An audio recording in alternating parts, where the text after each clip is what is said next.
Hello and welcome to the December version of the Park County Community Foundation's nonprofit network. Today we are joined by Maclaren Lata. Maclaren is a collaborator who does all kinds of amazing work with data and helps organizations be more impactful. We got to work with her, the Community Foundation, got to work with her in the development of We Will Park County, which Maclaren will be speaking about somewhat in the uh, in the course of her presentation. And Maclaren also teaches at MSU. So Maclaren, thank you so much for joining us and take it away. Thanks, Barb. Actually, you know what? I'm not teaching next semester, so I guess I have to use that like a past tense, maybe, that I'm a previous teacher, but Okay. I hope to come back soon. Okay. My goal is to be back teaching next fall, but I'm taking a hiatus this semester, so yes. Great to be on with all of you, seeing familiar faces and friendly voices. Thank you all. I'm super excited to have a chance to talk today. I know it's so hard on Zoom, but I like a really interactive discussion. So please go ahead and ask questions, post questions in the comment area in the chat. Barb's going to be looking for those, and happy to just address questions as we go throughout. And make this as interactive as Zoom can be possible. If I can keep 30 students engaged talking about consumer behavior, certainly I can keep you all hopefully engaged in talking about using data to tell your best story. So great to be here. So what I want to do is first get my slides going. All right, can everyone see my screen? Okay, thank you for the thumbs up. All right, so let's just dig in first in talking about our love-hate relationship with data. I certainly have it myself. Data often gets a bad name, whether you call it data or data, either one, doesn't matter. I love this quote from Sir Robert Giffen, a Scotsman. I am of Scottish descent as well. But he talked about this nearly 130 years ago about how data and statistics have been associated with lies, right? So how do we make data work for us if people think of it as lies? And then, of course, 2 years later, after Sir Giffen's quote, Frederick Burr Opper, a person that's been regarded as one of the pioneers of American newspaper comic strips, he did this illustration about fake news. So it's no wonder that some of us can be a bit gun shy about data. Are we lying? Are we sharing fake news? What are we doing? The truth is that data isn't perfect. It can be misinterpreted. This Dilbert cartoon illustrates that an instance where aggregated data can be misinterpreted or not necessarily accurate at an individual level. Good old Dilbert. Data can also be controversial. We've seen, especially in 2020, that data isn't always, I think, cut and dry. I think everyone can agree that there's a lot of data around COVID-19. Whether it's the Johns Hopkins Resource Center, but it's not all believed and it's not always put into context, and some of it is controversial. So there's that aspect of data too. And whether it's related to COVID-19 or other topics, data doesn't always change behaviors, right? So for example, even though smoking has been determined to not be good for your health, we still smoke. It just happens. So we won't be talking about consumer behavior today so much, but you definitely, data doesn't always change what we do. The good thing is data can be entertaining. Do we have any sports fans on today's Zoom? You might find yourself enjoying observing data related to sports. Who won that game? Which players performed best? Which team was forecasted to win, etc. Especially if we're talking about Grizz versus Cats. So data can also be fun to share. One of my students a couple semesters ago shared this data point, which I thought was really fun. According to the New York Times, Walmart started using predictive technology in 2004, and they mined their sales data from recent hurricanes to determine what people were purchasing. And one of the most popular products leading up to a storm were Pop-Tarts and other ready-to-eat foods, and not just any kind of Pop-Tarts, but specifically strawberry Pop-Tarts. So, you know, we can definitely have fun with data. This became a favorite headline for the news media, getting extensive coverage for both Walmart and Pop-Tarts, so kind of fun. Data can be a helpful tool. It can be extremely helpful. Whoever checks the weather, right? That's data that many people check every day. The forecasts aren't always accurate, but it does give us a guideline to consider.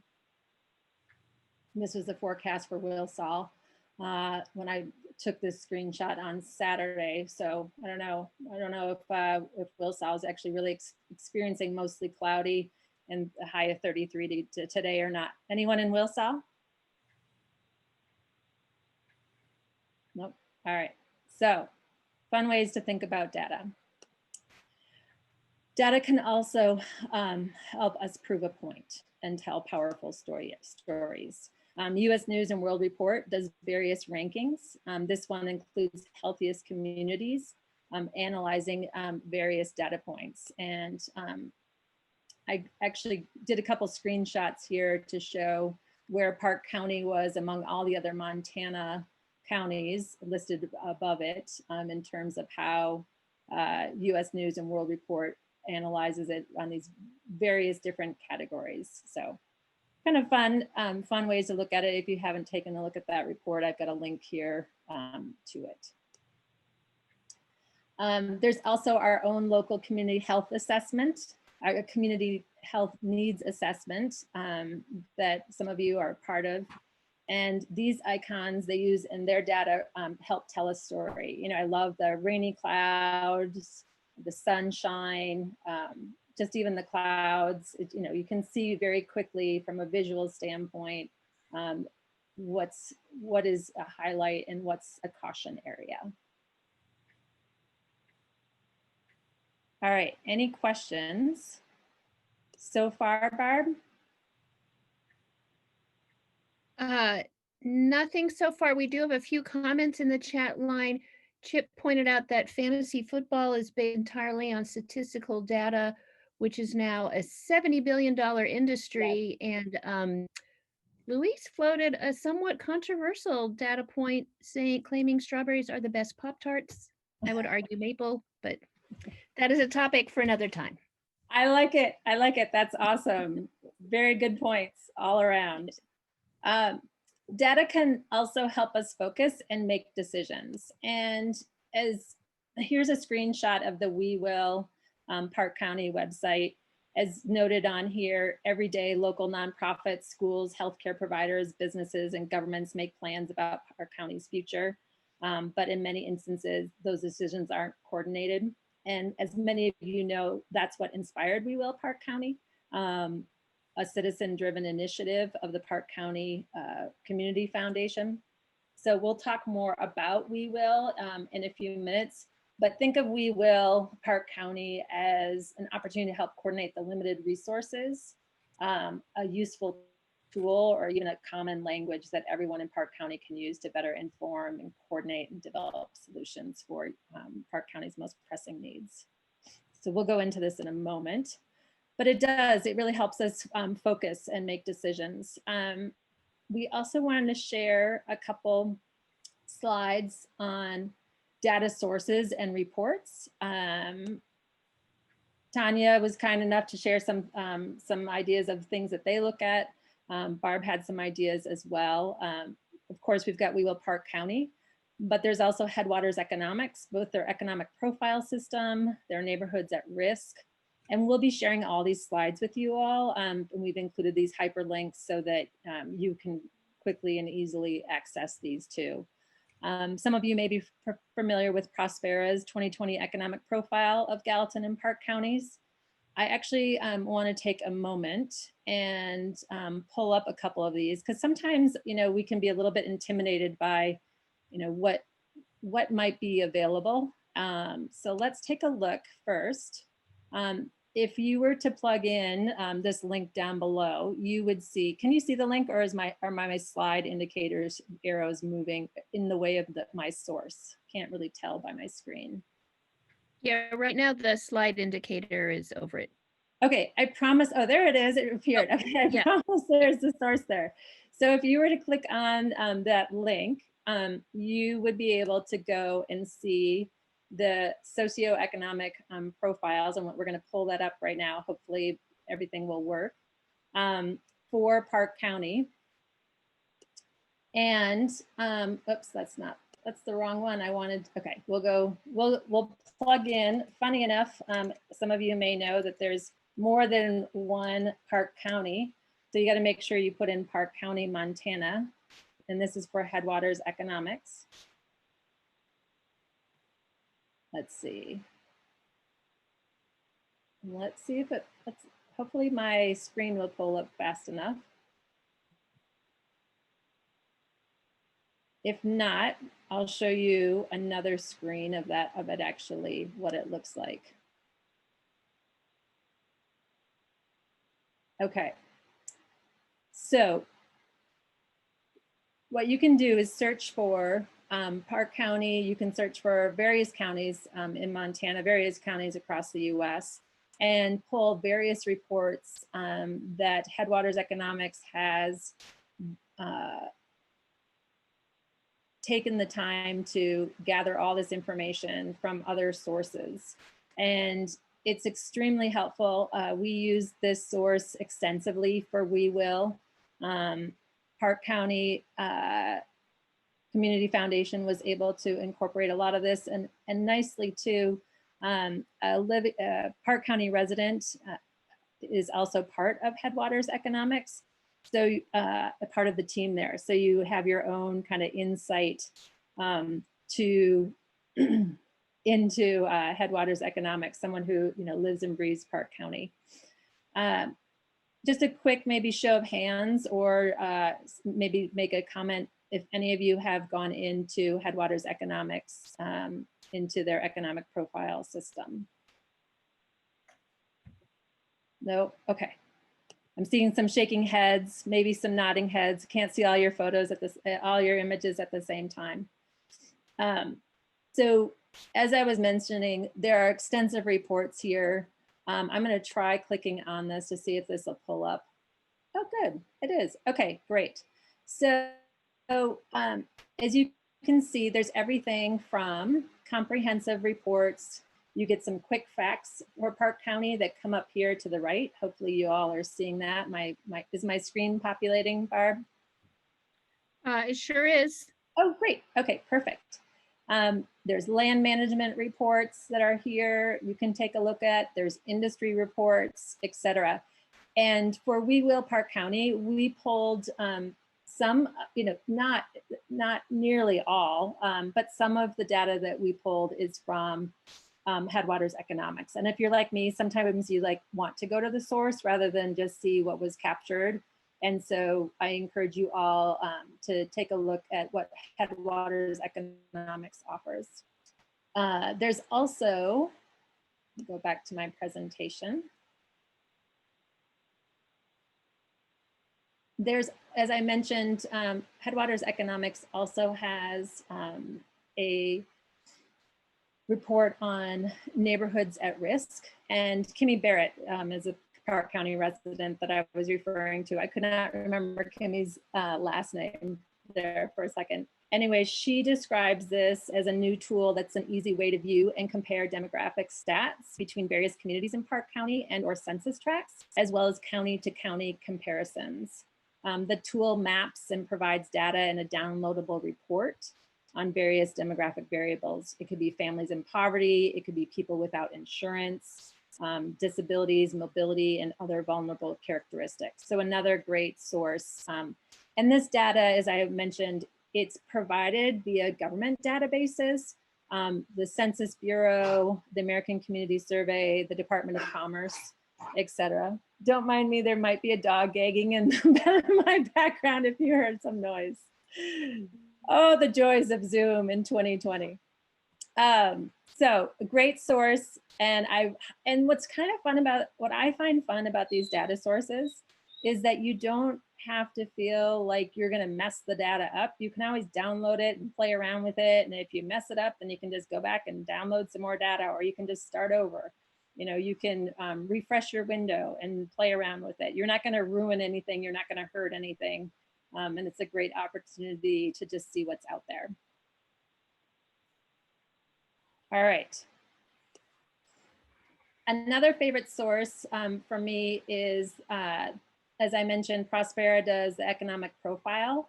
And what's new, this used to be a PDF, a stagnant report. But what's new is they now have the economic profile available as a live interactive database. So super fun. I actually pulled this up earlier. So what's fun is you can, first of all, it's always nice when there's a introduction of like how to use this dashboard. So you can figure out, okay, what do I need to do? And then you can look at specifically Park County information. And if any show of hands here of anyone that's used the Prospera Business Network information, I'm gonna let you all think about that for a second. And because I'm going to put this dog on mute, I'm going to put you on mute and try to see if I can get this dog out of the room.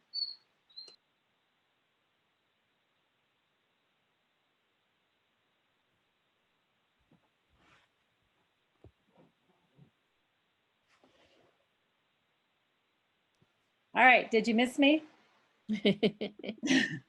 Welcome back. So if you haven't used Prospera's report, there's so much helpful information here. And they also summarize it more than what we typically do in the We Will. They often put opinions on it, or even projections. Like, for example, here, Park County's population is on the rise. It's projected to continue to grow in the next 5 years, right? So there's some really helpful information here. And what I also find interesting too is comparing different sources and seeing how different people present the data. So highly encourage you all to take a look at to Prospera's database. And another thing that they have is business and startup activity. Again, you can look at it specific to Park County. It first talks about Park County banks showing stable market growth. And then it talks about the majority of businesses in Park County being small businesses. So really, really helpful information. A lot of good data here too. Any questions about Prospera?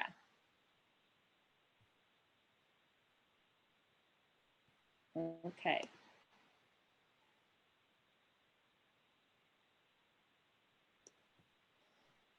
So we also, as I mentioned, have included some other smart and local data sources. I showed you a screenshot from the Community Health Needs Assessment report.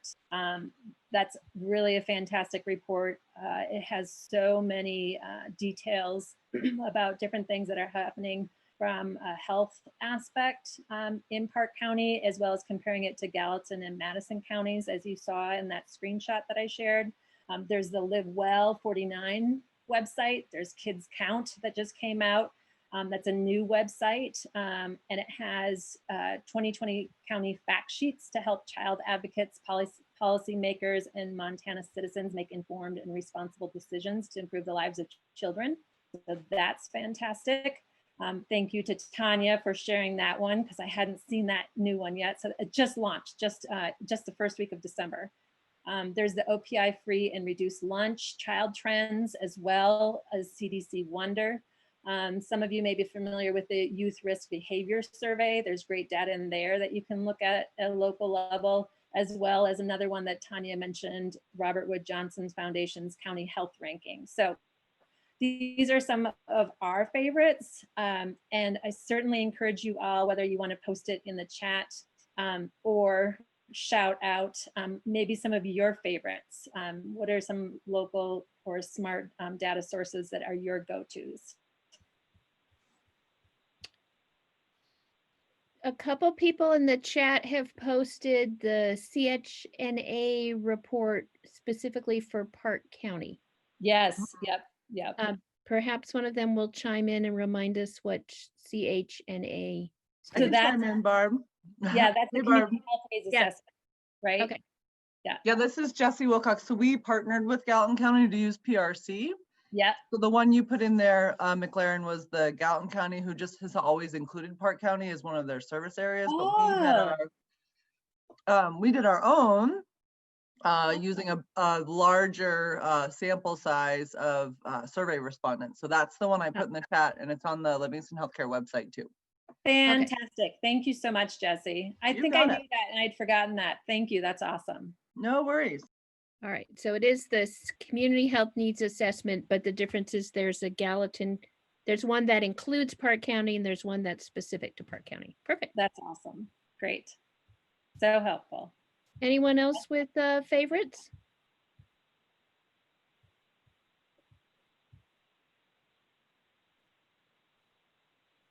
Okay. Clear, and I can check the chat line if somebody thinks of one they want. All right. Okay. We're happy to share, happy to hear what you all like to use. Or if there's some that you don't like, if you're like, oh, I don't like that, it's really hard. I don't like to use it. It's confusing to me. You know, happy to talk through that one too. Okay, so let's talk a little bit about the what and the why behind the data used for We Will Park County, and let's dig into that. So the project goals, some of you may be super familiar with it, some of you less so. We wanted to create a tool to intentionally plan, measure, predict, and achieve increases in our overall well-being. We want to develop a community vision, more of an aspirational vision that articulates where the county could be in the future based on a specific framework. We also wanted to create a community profile, and we describe community profile are data points that will be used to track where Park County is now and how it's progressing.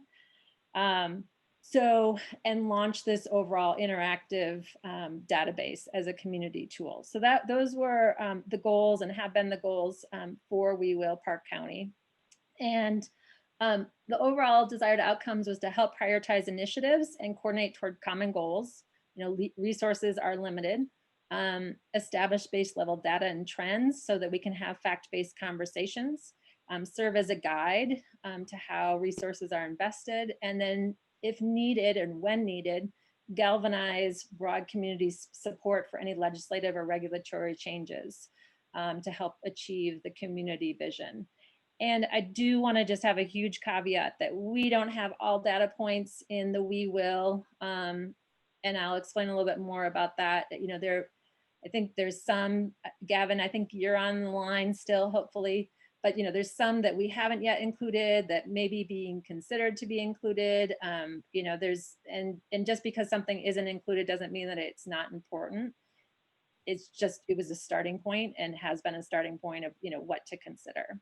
Gavin, is that fair to say? Not to put you on the spotlight, but. No, absolutely, Maclaren. I think that's a really good point. We Will has always been an evolutionary project. It was never designed to be static, and it needs to fit the growing demands of Park County. And we're not experts and rely on community engagement to let us know what they think are the most important data points to be tracking. It is a citizen-driven project, and so we want to be fluid as best as we can. Yeah, absolutely. And when we started by gathering community input. We talked to more than 700 community members.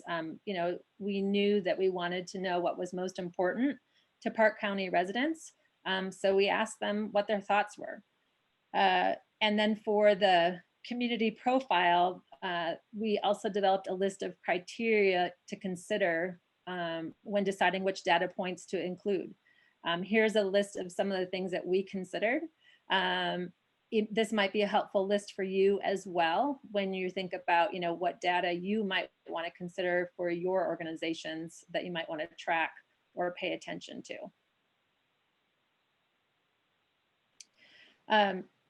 So hopefully all of you have had a chance to be on We Will. I'm going to pull it up in a moment. But the idea here is it's a website that features both the community vision and the profile. We ended up with 5 vision statements after talking to more than 700 people, 5 areas of focus. We narrowed it down. And then we included, as Gavin mentioned, kind of that starting point of data points for each vision statement and area of focus. And the goal is to have it to be a resource for every nonprofit, for-profit, government, educational, and citizen-driven entities. So let's take a moment. Have any of you had a chance to interact with We Will? That's one question I have for you. Does anyone have any questions about it? I'd love to hear maybe how you have used it, or maybe why you haven't used it. Like what, do you have any feedback on what you like about it or what you'd like to see done differently? Think about that for a second. Feedback is always appreciated. I'm going to pull it up and share a few things while you're thinking about the website. What I wanted to share specifically, and I'm going to assume that my computer is going to start running a little bit slowly, so I'm going to close out of a couple windows and pull up the small town and rural lifestyle.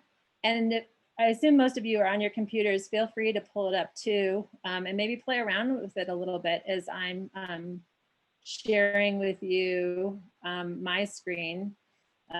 Maybe you all can pull up the small town and rural lifestyle tab.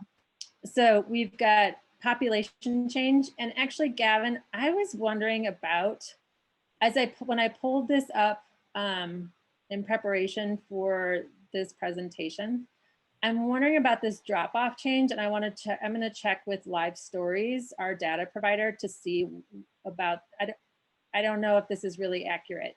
And that's just a really good point in general. If you see some data points that you're like, that doesn't seem right, that might be an anomaly, what's going on? It's always all right to ask questions and find out, what might be happening. So, because we have seen a 230% increase in population between 1970 and 2017. That's pretty significant. And I'm not quite sure why we're seeing this drop off here.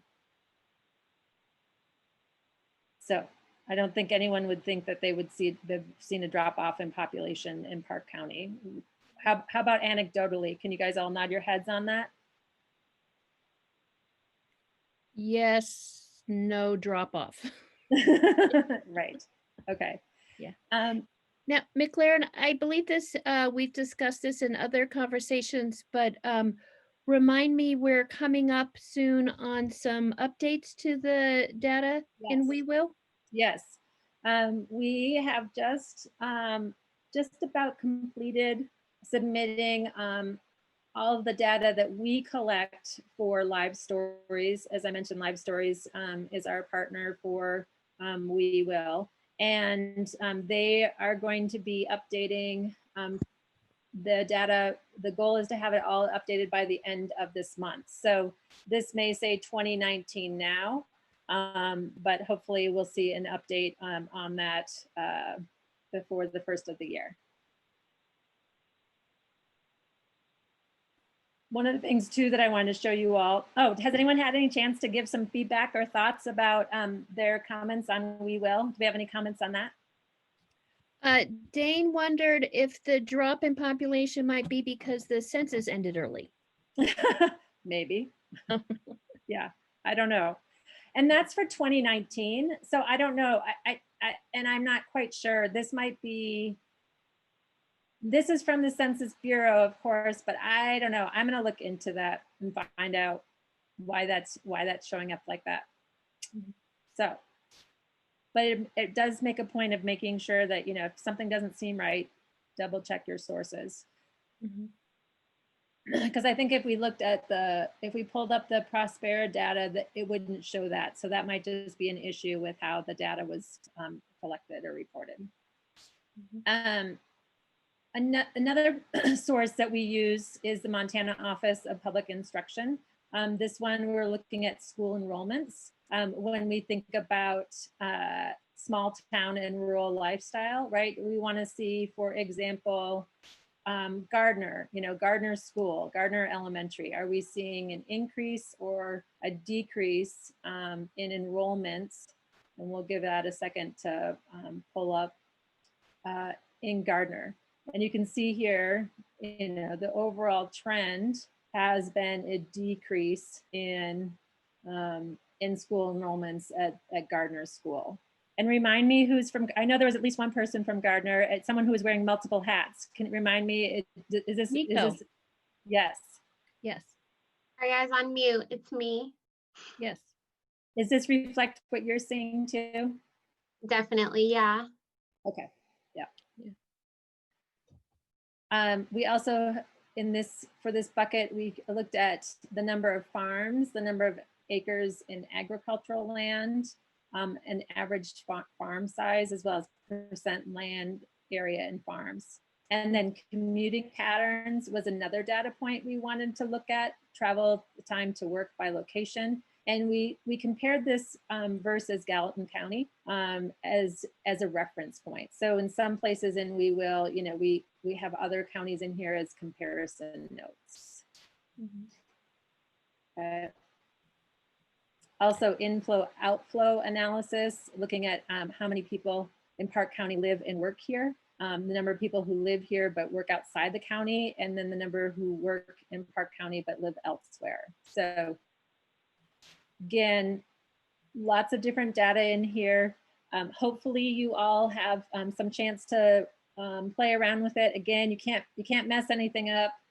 You might even find something that you're like, hey, Maclaren, that doesn't look right. And if you do, by all means, please reach out to me and let me know, and I can connect up with Live Stories or Gavin or Barb. Let us know. Okay, any thoughts on? Maclaren, a few comments and questions from the chat line. Yes. One being, does the farm data also mean ranches? Is farm and ranches Yes. conflated? Okay.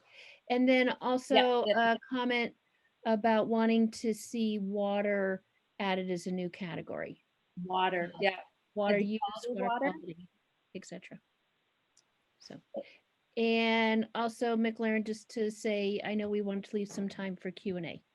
So a bit of a time check. Yes. All right. Awesome. Perfect. Thank you, Barb. Thanks for keeping me honest. Okay. So what I want to do is I want to wrap up today with 10 tips on how you can use data to tell your best story. First of all, start out with understanding who your audience is, not who you're necessarily serving, but who's going to be absorbing your data. Who are they? What are their goals and motivations? What matters most to them? What's going to be most interesting to them? Maybe they're already collecting data. Maybe they already have data sources that they really like and reference frequently. Those are all good things for you to know and consider. Number two, what do you need to know? What do your audiences need to know to understand, like basically, what are you trying to measure? What are you trying to prove or disprove? That would be important data to identify. In terms of sources, as you saw, we had a long list of criteria that we considered when deciding data to use for We Will. What's accessible and reliable? Maybe you have your own data readily available that you can easily collect that will support your story. Take a look at that as well. Be transparent. Anyone can find anything online. There's a reason that not only is Zoom a verb now, but Google's a verb as well, of course. Right. Make sure you're being transparent with the data you share and always cite your sources. It's just really important. And I think it's really helpful too for the people that you are communicating with. Be selective and relevant for both you and your audience. I love this Calvin and cartoon about trying to choose which peanut butter. At the end of the day, you synthesis, I'm sure you may have heard that phrase before, always choose a different data point. Yeah. Maclaren, right. You did get a little fuzzy connection? there. Yeah. Okay. All right. So make the connection. If you have bad Wi-Fi, that happens. We're all busy and our brains often go into overdrive, which means you really need to connect the dots for your audiences using a combination of quantitative and qualitative data. For example, if your cause is all about owls, don't make your audiences guess what impact you're having. Connect the dots through both data and sources and tie it to your audience's greatest interests. Barb, can you still hear me? Mm-hmm. Yeah. Okay. Infuse real life stories. So when I talk about qualitative data, those often can be, mean real life stories. For example, one of my clients is the Eating Disorder Center of Montana. On our website, we don't just talk about what we do, we provide emotionally profound stories and personal quotes from people who have been helped. It makes it so much more real than just talking about numbers. We live in a world in which we text each other using emojis, share our days with photos and memes via Instagram and the like. So needless to say, visuals are compelling, and not only compelling, but they're expected. In this article here that I included from Forbes, there's some great tips about the power of visuals, but just think about how much more compelling visuals are than words or numbers. Also, too, in that same Forbes article, there's a really interesting story about Whirlpool and how they launched a new program after realizing that there was data that showed that more than 4,000 students drop out of school every day because the most common reason school in unwashed dirty clothes, so washers and dryers in schools. And according to the report, there was a 90% increase in the school attendance and 89% increase in class participation of the students who use those appliances. So you can use data in all sorts of different ways to inspire your organization. And it might be unrelated to exactly, you know, what it is that you're doing. And finally, tip number 10, in anticipation of the 50th anniversary of the Wilderness Act, the Wilderness Society hired the agency I was working for to better understand their target audiences. They knew, looking at their membership data, that their membership tended towards older white males, and they wanted to attract a new audience. So we did qualitative research to better understand what the wilderness meant to those younger generations. And the outcome included the We Are the Wild campaign, which was a national campaign to leverage the 50th anniversary of the Wilderness Act. And the Wilderness Society ended up attracting 20,000 new members and experienced a 600 increase in their social media followers within a year, just by starting with looking at their own membership data and realizing that they needed to change things up. So those are my 10 tips. We also included some other helpful resources for making data your new best friend forever, your new BFF. So these are some great stories. I really liked this one from, and I can't remember off the top of my head the organization name, but it was a step-by-step guide, a workbook of like what data you should think about using. And I highly recommend all of these. So with that, I am going to open it up for questions. Mm-hmm.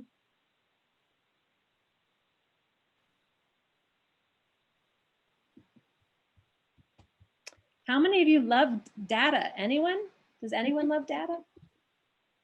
Besides fantasy football, of course. And the weather. Chip, what kind of data do you like? Fantasy football. Yeah. But I have an observation about the commuting patterns. Yeah. It seems like, I mean, I'm just curious, the 25 to 29 minutes and 30 to 34 minutes, it seems like those should be much higher because so many people work in Bozeman from here, I would think. I'm just guessing. No, I think that's a good point. And this is from 2018. So it'll be interesting to see how this evolves. Right. You know, definitely, I would agree. we're going to see an increase in those minutes. Well, I'd heard that like 30% of the workforce here Yeah. works in Bozeman. My data source being the Isles of Town and Country. So I don't know. Yeah. Well, you can The also, rumor. Yeah. right. Yeah, you can also look at the inflow and outflow analysis. So we've got in Park County, see this, I think, can also give you a sense of how many people live and work in Park County. And then I think combined data too. But yeah, this is from 2018. We're hoping to get this updated. And as I mentioned, by the end of the month. Mm-hmm. Maclaren, Chip brought up, I think, an interesting point of there's, what we think about as like real data, like what you can find in charts or, already in charts, what you can find on websites, and then that anecdotal data with, I guess, the gray area being between anecdotal and data. And this has been a big issue with the conversations we had with the Housing Coalition, because a lot of the official data says everything's just fine. We have plenty of housing. It's all very affordable. But then we hear from realtors like Chip, or we hear from property managers, and they give us their lived experience. And we're working on that with different aspects of the Livingston Growth Policy, for example, which is a government document. So wanting to use official data, and yet the official data seems to have not quite caught up with what we're experiencing. Yeah, I think that's why it's so important to look at multiple data sources and to also consider that qualitative data as well. I mean, I think there's a fine line there, of course, right? There's not like, I think it's qualifying that qualitative data, right? That qualifying that anecdotal data. But taking it into consideration, like you have to take multiple aspects into consideration, right? So if you have, because it goes back to that Dilbert cartoon, right? Like if you're just saying, if you're just aggregating it and it doesn't become individually relevant, then that's a challenge. So I do think you really need to take a Okay. etc. Yeah. Oh, you froze right at the end of that sentence. You do think you really need to take the source into account? Okay. I can't remember what I said, but yeah, look at multiple sources. Yeah. Okay. I see in the text line, Tanya pointed out that for water quality, particularly around the Yellowstone River, Yellowstone Research Center, which their website is yellowstoneresearch.org /RiverNet is a good resource about Yellowstone River water quality. Great. Does anyone else have questions about data that they've been wondering, maybe a grant proposal that you're getting ready to work on and wondering where you're going to get the right data for that?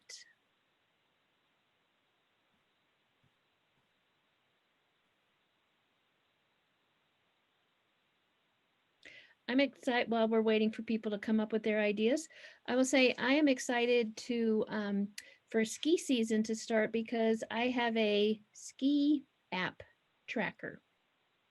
Oh, fun. Yes. Yes.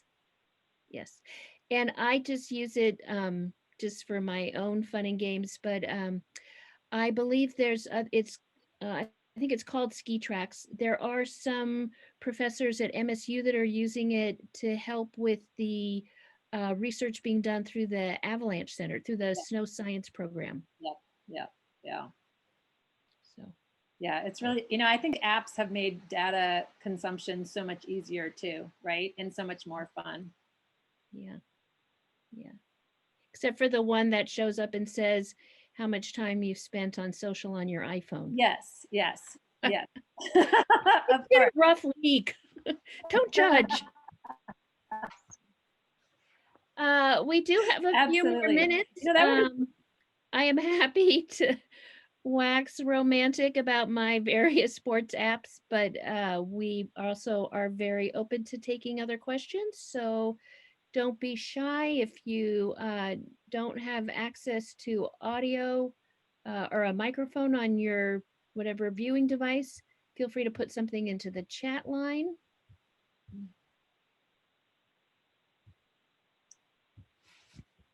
And I think last but not least, I'll just close out by saying, you know, if there are any questions that you have about We Will and the data points, or if there's anything that's ever confusing to you, I would be happy to serve as a resource. And if there's, you know, any feedback is always appreciated. I know Gavin and Barb feel the same way. So I've listed my contact information here. Yeah, happy to help. Okay. Well, if there are no other questions, then I will, Maclaren, I will ask you to backtrack just for a second, or maybe you can open up the website.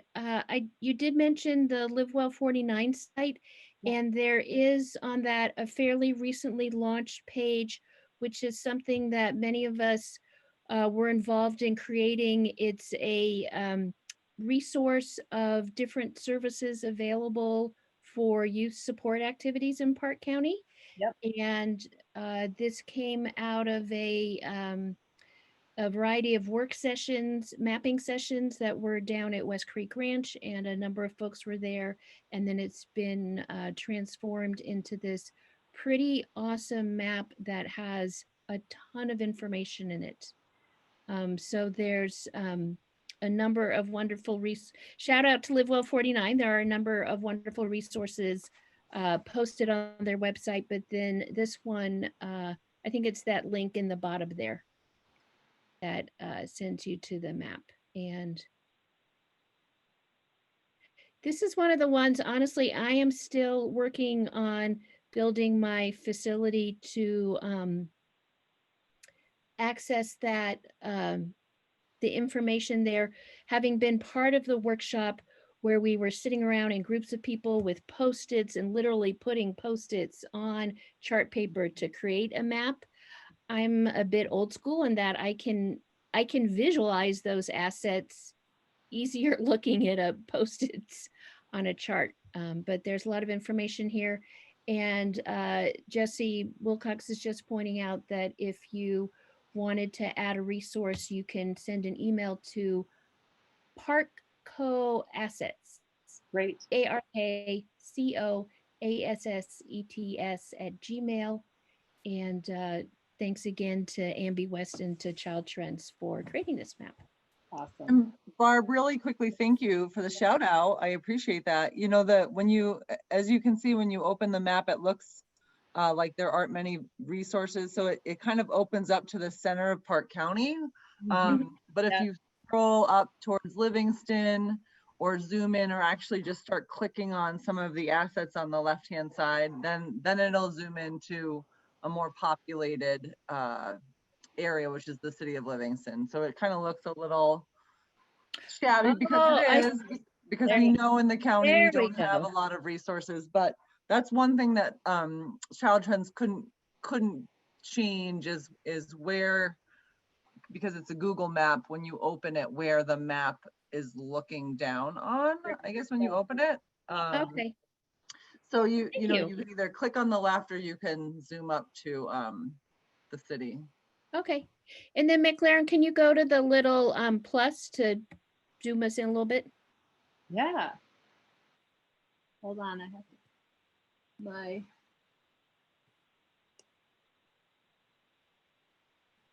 think the plus is hidden by my computer. Let's see. Okay, I noticed that the last time I was on this page. Okay. There we go.